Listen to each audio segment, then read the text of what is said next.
سب سے پہلے تو میں شیعہ کے اندر آ جاتا ہوں تاکہ سنیوں والی باتیں تو بعد میں کروں. اہل تشیع کے ہاں جس لیول کی بدعت آ چکی ہوئی تھی، جس قسم کے شرکیہ عقائد آ چکے ہوئے تھے، اس چیز کی ضرورت تھی کہ کوئی ایک بڑی پرسنالٹی جو ان کے اندر سے اٹھیں اور ان کی اصلاح کی کوشش کریں. اور وہ اللہ تعالیٰ نے سید جواد نقوی صاحب حافظہ اللہ تعالیٰ کی شکل میں سمجھتا ہوں کہ اللہ نے اہل تشیع کے مکتب میں ایک مصلح اور ایک منجی اور ہادی کے طور پہ انہیں بھیجا ہے. آپ دیکھیں حوصلہ بات کرنے کا، اتنے بڑے وہ عالم دین ہیں، ان کے لاکھوں میں فالوور ہیں، اتنا بڑا ان کا مدرسہ ہے،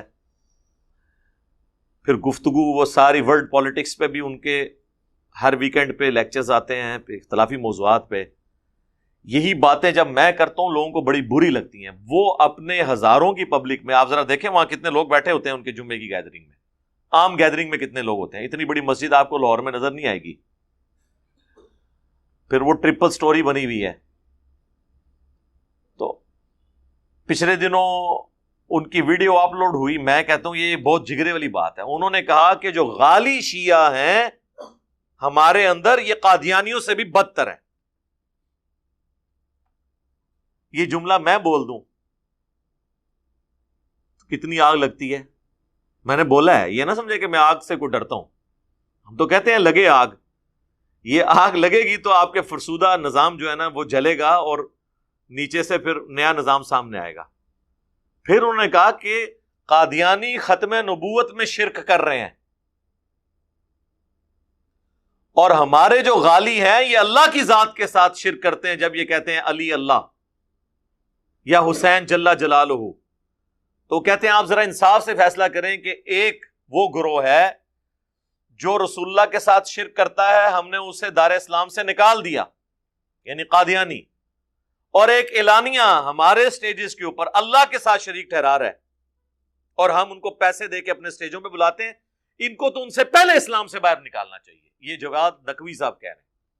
غالی وہ طبقہ ہے جو قدیم غالی پرانے زمانے کے، وہ فقط علی علیہ السلام کو نعوذ باللہ اللہ کا درجہ دیتے تھے. لیکن موجودہ نسل غالیوں کی یہ تمام ائمہ کو، اہل بیت کو اللہ کا درجہ دیتے ہیں. بلکہ پاکستان کے غالی تو ذوالجناح کو بھی اللہ کا درجہ دیتے ہیں. وہ تو بہت آگے نکل گئے ہیں باقی تمام غالیوں سے. یہ غلیظ ترین قسم ہے غالیوں کی جو اس وقت پاکستان میں ہے. شیعہ کے اندر وہ شیعہ نہیں ہے، غالی شیعہ نہیں ہے. یہ شیعوں کی بہت ہی سمجھے کوتاہی ہے، شیعوں کی ایک سستی ہے کہ غالیوں کو اپنے مذہب سے جدا نہیں کیا انہوں نے، اور غالیوں کو علیحدہ نہیں کیا. قادیانیوں سے بدتر غالی ہیں، چونکہ قادیانی اللہ کا شریک تو نہیں ٹھہراتے کسی کو، خاتم الانبیاء کی خاتمیت کے منکر ہیں، اور اتنے غلیظ کافر قرار دیے گئے ہیں کہ ان کا نام لینا کوئی پسند نہیں کرتا. اتنی نفرت مسلمانوں کے اندر ان کی نسبت پیدا ہوئی ہے. لیکن غالی جو ان سے کئی درجہ بدتر ہیں، چونکہ وہ لوگ اللہ کا شریک ٹھہراتے ہیں، وہ اللہ کی الوہیت کا انکار کرتے ہیں، لیکن ان کے لیے وہ احساس نہیں پایا جاتا. تو یہ شیعہ کو یہ کام کرنا چاہیے کہ یہ دھوئیں اپنے دامن سے. غالی نہیں ہیں، مسلمان نہیں ہیں، اسلام سے ان کا کوئی تعلق نہیں ہے. تشیع تو دور کی بات ہے. یہ شیعہ کے اندر سستی ہے اور اس کا خمیازہ شیعہ کو بھگتنا پڑتا ہے. یہ غالی جتنا شرک و کفر بکتے ہیں وہ شیعہ کے نام درج ہو رہا ہے، وہ شیعہ کے نام لکھا جا رہا ہے. شیعہ یوں کہتے ہیں، شیعہ یوں کہتے ہیں. اجل ہیں، پاک ہے دامن تشیع شرک سے، کفر سے اور ان چیزوں سے جو غالی انجام دیتے ہیں. اتنے حوصلے کی بات ہے. پھر انہوں نے اگلے دن اس سے بھی ذرا سخت باتیں کی. انہوں نے کہا کہ غالی شیعہ تو قادیانیوں سے بدتر ہیں، لیکن جو صوفیاء کا طبقہ ہے، خصوصاً انہوں نے بریلوی مکتب کی بات کی، ان کا معاملہ ہمارے غالی شیعہ سے بھی آگے بڑھ چکا ہے. اس لیے کہ غالی شیعہ تو علی کو اللہ کہتے ہیں نا، یہ کہتے ہیں کہ عبد القادر جیلانی نے اللہ کو بھی روح واپس لے لی. باقی مذاہب کے پیشوا ہیں، ان کے بارے میں جو غلو ہوتا ہے، ان کے بارے میں غلو اس سے کہیں زیادہ ہے جو غالی علی علیہ السلام کے بارے میں کرتے ہیں. مثلا حضرت غوث اعظم کے بارے میں عام آج آپ کے پاکستان میں جو ان کے معتقدین ہیں، مریدین ہیں، جو غلو شیخ عبد القادر جیلانی کے متعلق کیا جاتا ہے، اس کا 10واں حصہ بھی علی علیہ السلام کے بارے میں نہیں کیا جاتا. وہ تو بالکل اللہ سے بھی اوپر کہ اللہ نے شخص کو مار دیا، شیخ نے جا کر زندہ کر دیا، اللہ نے روکنے کی کوشش کی کہ میں نے مار دیا ہے، زندہ نہ کرو، شیخ نے کہا نہیں یہ میرا بندہ ہے، اس کو میں نے زندہ کرنا ہے، تو نعوذ باللہ اللہ کا بات نہیں چلی، شیخ نے زندہ کر دیا۔ یہ غلو، اللہ سے ڈائریکٹ ٹکراؤ کرانا، جنگ کرانا، پھر شیخ کو اللہ پر غلبہ دینا، یہ غلو ہے نا، یہ سارا غلو ہے، یہی اطاعت ہے، یہی معبودیت ہے۔ ہاں، اب لاجیکلی اسپیکنگ آپ دیکھیں نا ذرا، جب میتھمیٹیکل ایکویشنز بنتی ہیں نا پھر ویسے ہی بنتی ہیں۔ وہ آپ نے سنا نہیں، وہ جمال الدین قادری بغدادی صاحب کہتے ہیں کہ جی چھڑ دیو عبد القادر وچ پی گیا۔ عبد القادر دیا میں گلاں سناواں اپنے بابے دیاں تے تانوں پٹھا کر کر ماراں، میں تو اللہ دی قسم ڈردا جڑیاں گلاں بابے غوث پاک نے فرمائیاں۔ آپ دا ایک مرید ہو گیا فوت، ہن سنو، فرماتے ایک بندہ فوت ہو گیا تو اس کی قبر میں جب فرشتے اس کو عذاب دینے لگے نا گر سے، تو بابا اور چلے گئے قبر۔ ہن مرزا جیلمی بولے گا اچھے غوث پاک کہاں سے چلے گئے؟ ایک کتے دے دماغ میں جو پاؤنک تو سوا ککھ نہیں آؤں، کتے دے دماغ میں جو پاؤنک تو سوا ککھ نہیں آؤں، ککھ نہیں آؤں کہ کیسے یہ قبر سے نکلے گئے۔ بابے اور ہی فرمانے ہیں بھائی وہ مرید تھا میرا غوث پاک، تو میں نے اپنے رب سے کہا پروردگارہ نسبت میری ہے، انہوں چھڑ دے، تو اللہ پاک نے فرمایا ایک گل بڑی لمبی ہے میں وچوں حذف کر رہا ہوں۔ اللہ پاک نے ارشاد فرمایا فرشتیوں ہٹ جاؤ پیچھے، عبد القادر وچ پہ گئے۔ اللہ اکبر۔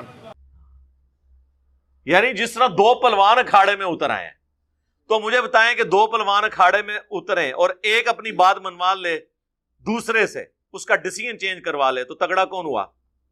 جو ڈیسیژن چینج کرائے، یعنی عبد القادر جیلانی۔ اور کمزور کون ہوا؟ اللہ۔ یہی رزلٹ نکال رہے ہیں نا اس سے۔ ہاں یہی ہے، قرآن تو کہتا ہے کہ کوئی نبی بھی دھونسنی کے کسی طرح اللہ تعالیٰ کے اوپر کر سکتا، کوئی شخص اللہ کے حضور کسی کی سفارش نہیں کر سکتا مگر اس کے اذن سے۔ سورہ الزمر میں آیا کہ اے نبی جن کے لیے عذاب کا فیصلہ ہو چکا کیا تم انہیں آگ سے بچا لو گے؟ اتنی بڑی بات۔